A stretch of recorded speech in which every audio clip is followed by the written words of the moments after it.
What's up, friends and family? Mr. Flip Flop.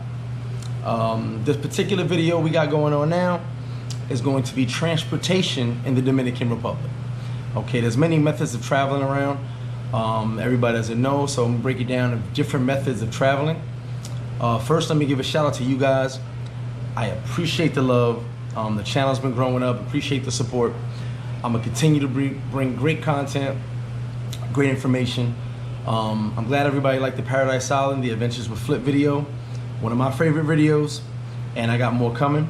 Shout to Beam, we got to get some adventures, bro. I'm waiting on you. Shout to Tommy, just did a nice adventure in Harabacoa. It was very fun, had a good time, a lot of footage, so it takes a lot of time to edit all these videos out. I shout to Bo for doing all the editing as well. So basically we're going to talk about transportation, traveling around the Dominican Republic, whether it's locally or nationally.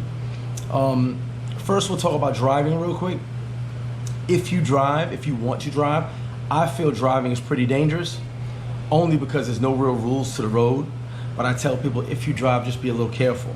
For myself, being from New York, if you've ever been in New York City, Manhattan traffic, driving is nothing. Those taxis that cut you off and go crazy, hey, I'm used to it. So coming here, it was a little easier to adjust with the driving.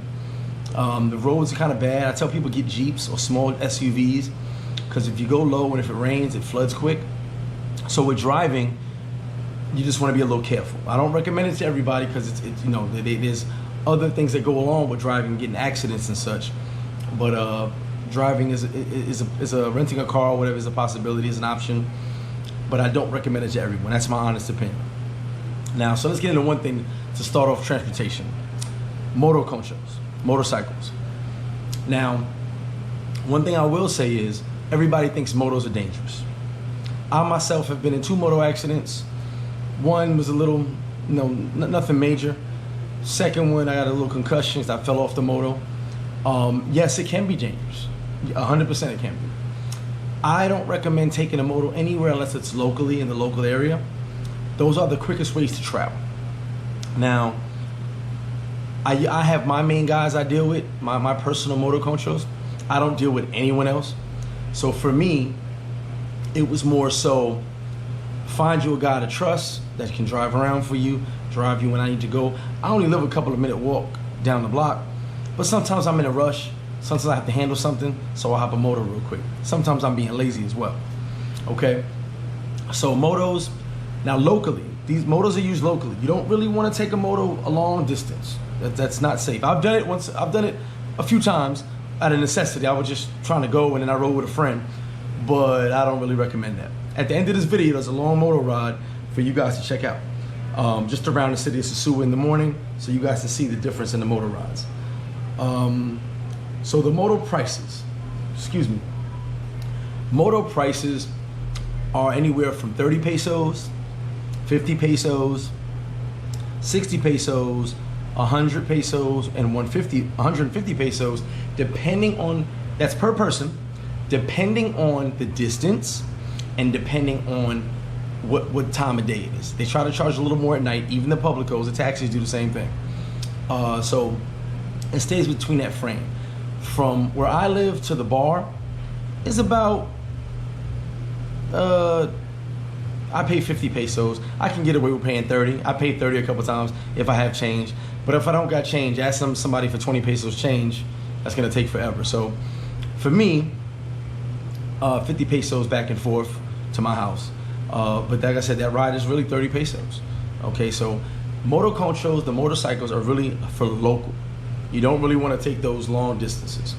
Okay, so they can be dangerous. I don't recommend it to everyone, but motos are quick and easy, a very quick, easy way to hop in, hop out, do what you gotta do. And by the way, motos are actually used to do a lot of errands. That's what Dominicans use to do a lot of errands. Now, I myself have done it when I lived in Puerto Plata. I want to go food shopping, but I don't feel like getting up out of my bed and going to the store. Write a list down, hit the moto up, he picks the money up, he goes shopping for you. That's how it's done. Deliveries, you want to order something from the store, but you don't feel like going to get it, the moto go gets it for you. So motos are pretty much used for a lot of things. They serve a lot of purposes down here in the Dominican Republic, as they do in other countries as well. So motorcycles, motor conchos, be careful. find you a trusted moto. I have three guys that I call different time, morning, afternoon, night. You know, they work different shifts. And you know, to me, I ride the motos. I wouldn't get on them for my first 3 years here, but I ride them now and I have no issues. You know, so motoculture is a one option to get you going as far as transportation. So we discussed the motos, and those are used locally. Okay, so easy and fast way to get around. Now, if you want to go town to town, you use what's called the Publico, okay? A carrito basically, and it's a dollar car. So being from New York, I'm used to dollar cars. These go from town to town at a distance, okay? Now the Publicos, they try to fit 5 people in there. You can pay for 2 seats.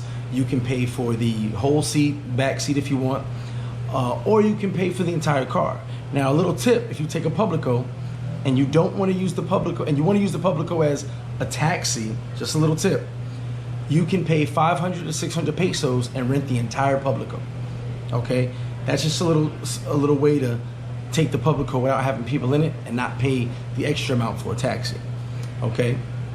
They'll take you all by yourself for 500, 600 pesos, depending on the time of day, okay? Now, Publicos range in price depending where you go.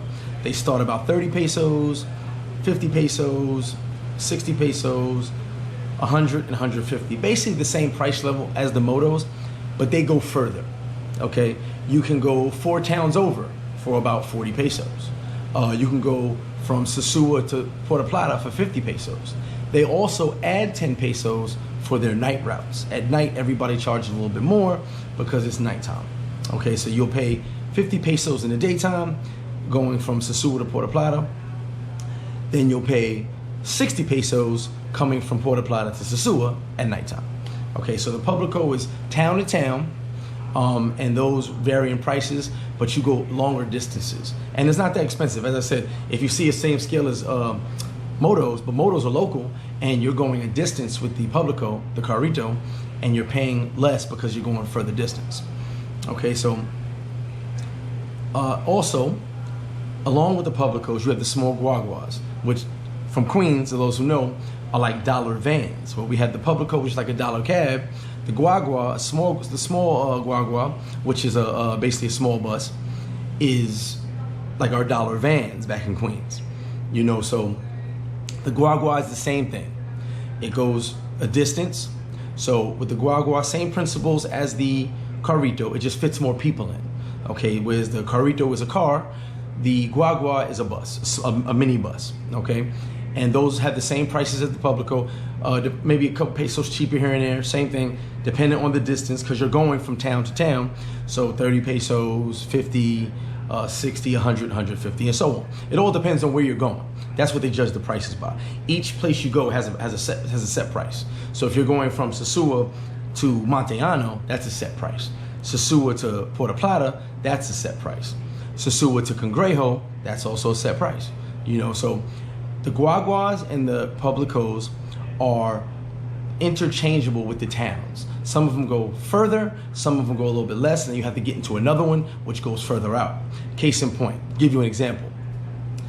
I can take a Carrito from Sosua to the edge of Puerto Plata. Now, once I get into Puerto Plata, if I'm trying to go to Santiago and I want to ride in a Carrito, I can go from Sosua to Puerto Plata, that's 50 pesos.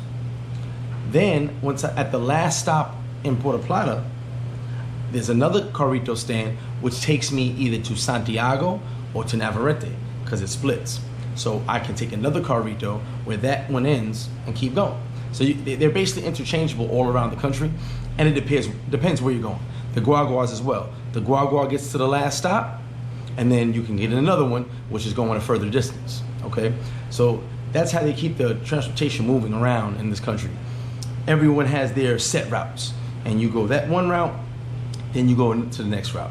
And some Publicos and guaguas have set routes locally, where they only go to the next town, just in and out that town. So motos, Carritos, Publicos, that's kind of how you want to move around if you're taking public transportation.